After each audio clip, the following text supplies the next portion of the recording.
When Lola Visits. Story by Michelle Sterling. Art by Aaron Asis.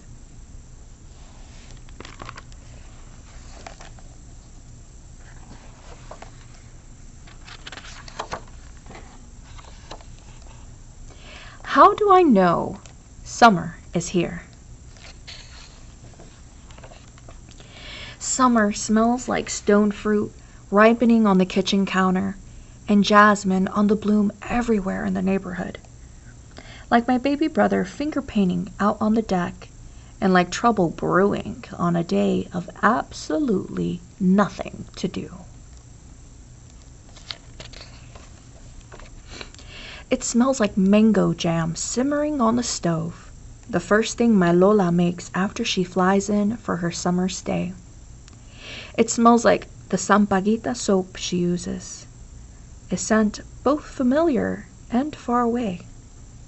Summer smells like a tumble of dried squid, milk candy, and wooden beads as Lola upsips her old leather suitcase. It smells like the cassava cake, covered with smooth and glossy custard, sliding out of the hot oven, as Lola tells us a story about the first time Mom made this cake and confused the sugar with salt.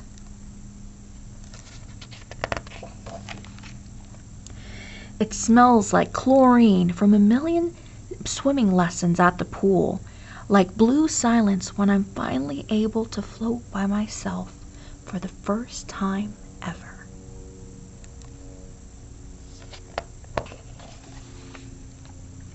Summer smells like freshly opened can of tennis balls to bounce against the side of the house, and gooey sunscreen and salt-soaked swimsuits at the beach. It smells like the suman steaming on the stove for afternoon merienda, and tiny red chilies spilling into sizzling sisig as Lola lets me stir, reminding me to scrape the flavorful bits off the bottom of the pan.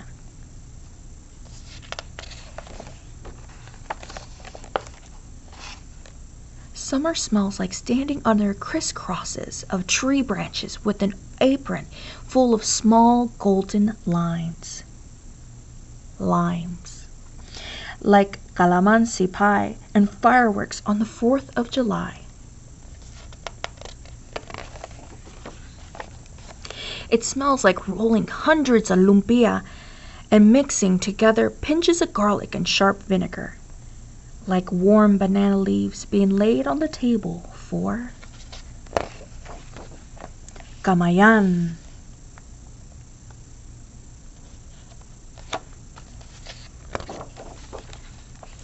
Summer smells like the earliest hours of morning, our lines cast into the lake. Smells just like we caught dinner. Summer tastes like stuffed milkfish and brown sugar bananas grilling on a balmy evening, just like Dad always ate when he was a kid.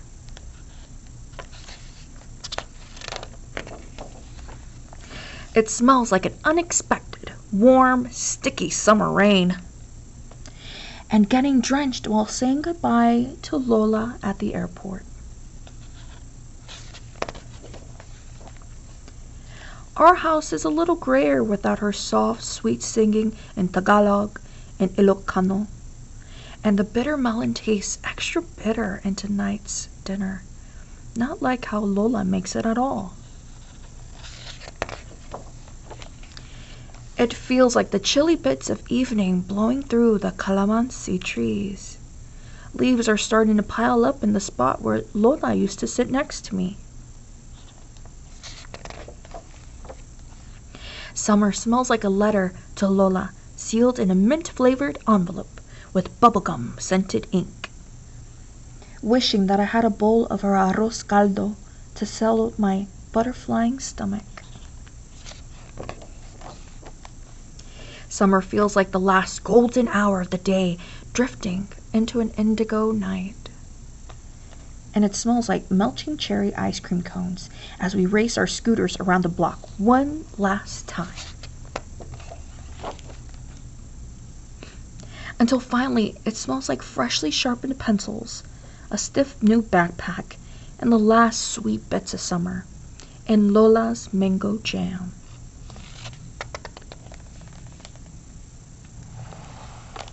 When Lola visits. The Philippines is a country of many cultures. For example, more than 120 languages are spoken on the 7,600 plus islands that make up the country. Filipino grandmothers can be called Lola, Lolo, Ama, and other beautiful names.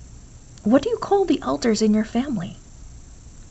Ask those elders what they called their own grandparents. Do those names tell you anything about where your ancestors made their home?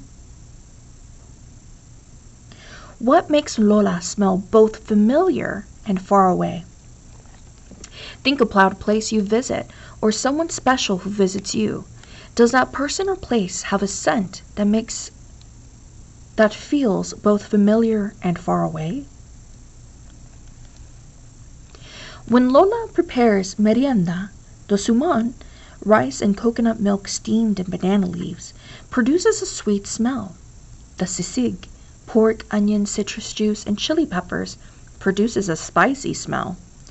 What are your favorite sweet smells from the kitchen? What are your favorite spicy smells? In the Tagalog language, kamayan means by hand. Look back at the family as they prepare and share the meal. Why do you think the meal is called kamayan? What does a special meal look like in your home? How many hands does it take to prepare it?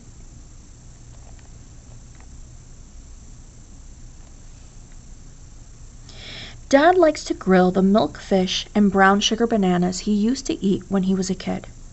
Ask someone in your family to tell you about food they remember from their childhood. Ask them to tell that food story using all 5 senses, or what they heard, saw, smelled, touched, and of course, tasted in that memory. Tell them one of your food memories in the same way. The house is grayer when Lola leaves. Look back through the pages to see what Lola wears and cooks. What colors do you find? Is the house gray because those colors are gone? Or can gray also be a feeling? What is the color of your feelings right now? Think about your last summer. Make a list of what smells you can remember from your summer experiences. Would the girl in this book like to experience your summer? Would you like to experience hers?